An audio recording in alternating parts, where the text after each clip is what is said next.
Em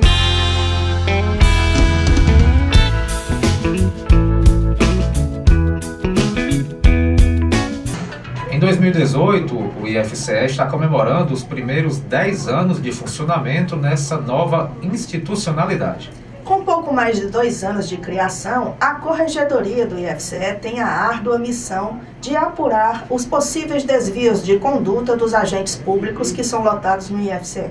Hoje são mais de 3.200 entre técnicos e docentes. Para conversar com a gente, estamos aqui com Cirlane Siqueira, atual corregedora do IFCE. Cirlane, boa tarde. Como é que a Corregedoria atua quando se depara com uma infração disciplinar? Primeiramente, boa tarde a Cláudia, ao Luiz, boa tarde a todos os ouvintes. Eu queria agradecer o convite de trazer a Corregedoria para esse espaço e divulgar um pouco as ações correcionais e disciplinares que a gente realiza no âmbito do Instituto. Quando a gente tem essa notícia de uma irregularidade funcional, administrativa ou de uma própria lesão ao patrimônio público, a primeira coisa que a gente faz é analisar essa documentação que é trazida para a gente, esses fatos, e verificar se ela tem realmente todos os elementos que são suficientes para instaurar ou uma sindicância, ou um processo administrativo, ou uma outra forma de medida correcional. É isso aí, nós vamos explicar melhor.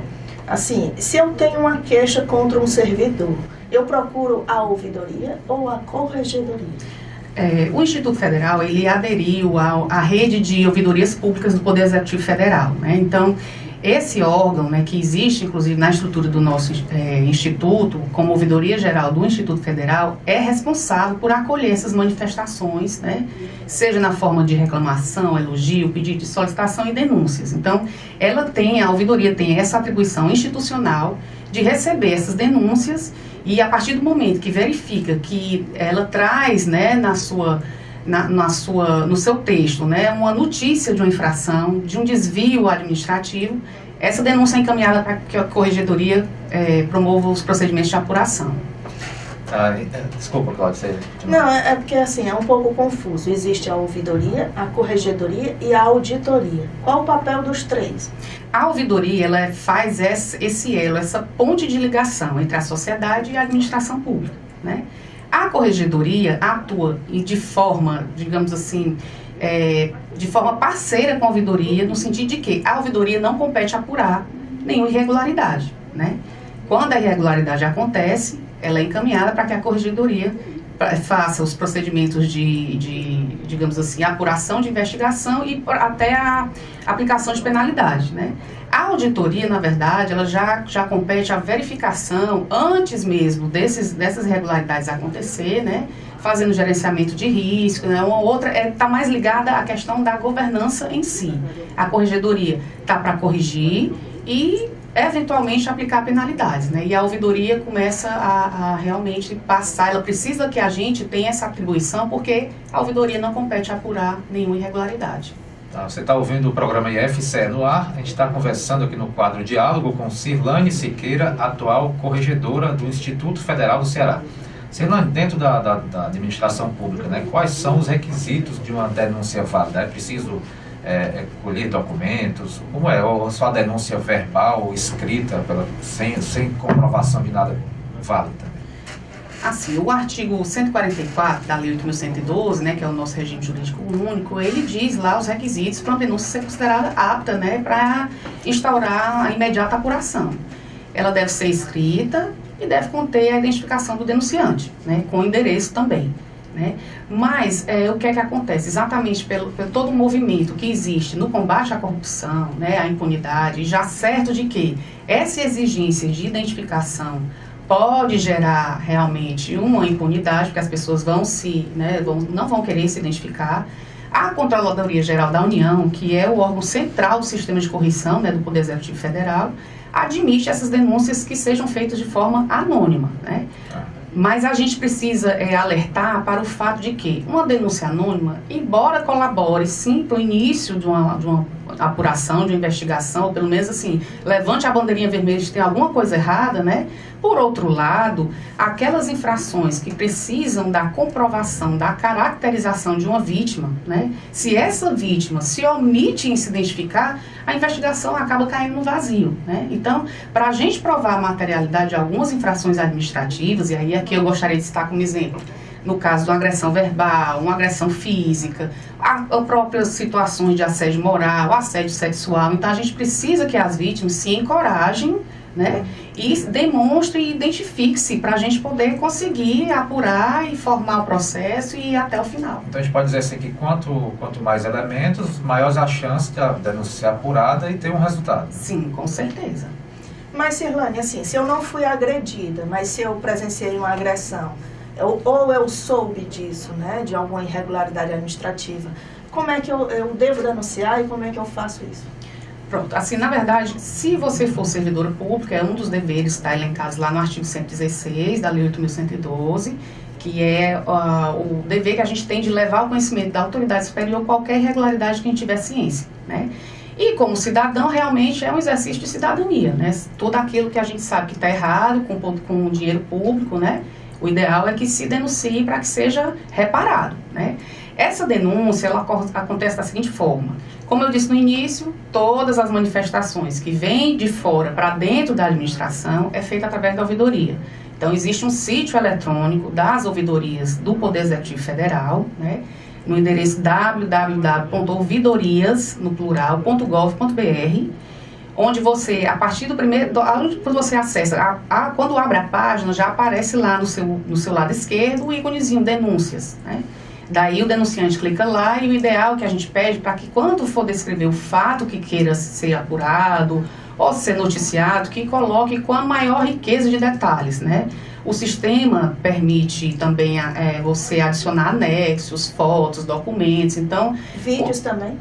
Vídeos eu acredito que não, eu não tenho certeza, mas documentos e realmente prints de página de internet, fotos sim.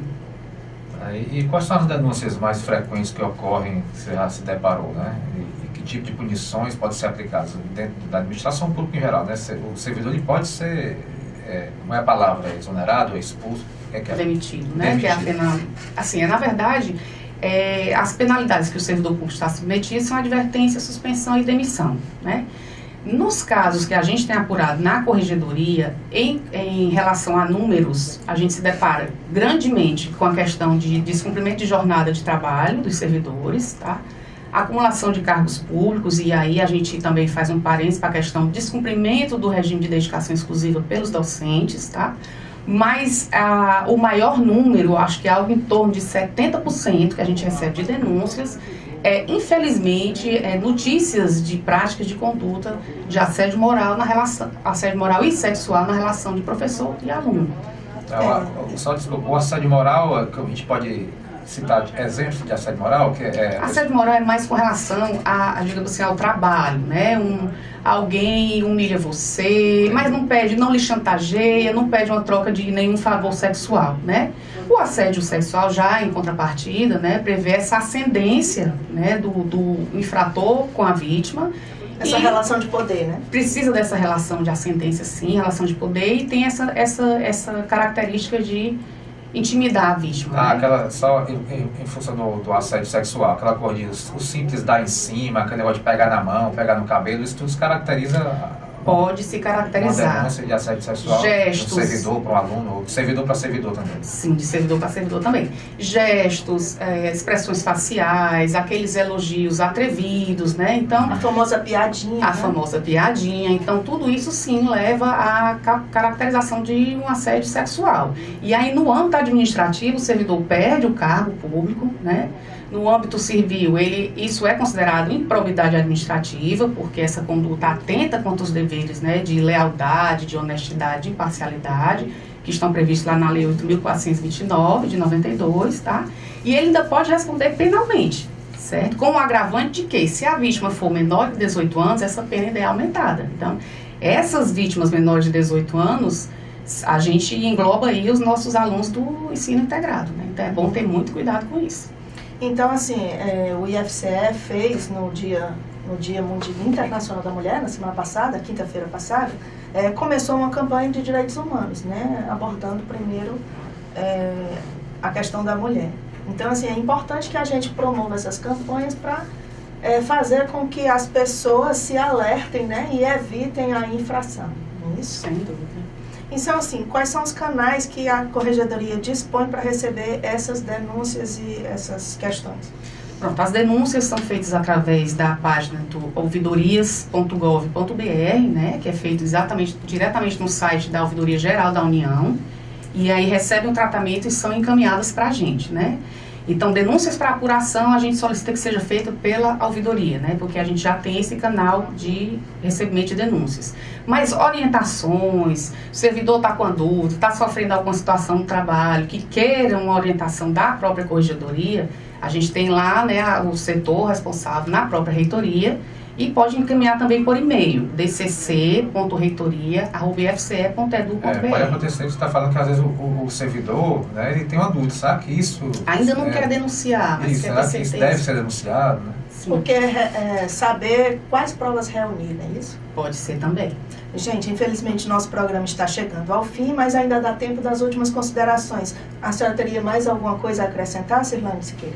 Eu gostaria de dizer assim, que a corregedoria, na verdade, embora tenha a função de ser disciplinar, né, de punir, ela também tem o fator, a esfera da correção, que é a orientação, o assessoramento. Então, para a gente perder esse mito que existe por trás do poder dessa força da palavra corregedoria, não é só para punir. Não é sinônimo só de punição. Não, é para corrigir também, para ensinar, para orientar. A gente está à disposição de todos os servidores do Instituto que têm alguma dúvida acerca dos seus deveres e responsabilidades funcionais. Ótimo. Acompanhe então o Instituto Federal do Ceará no site ifce.edu.br e das nossas mídias sociais também, no Instagram, Facebook e Twitter.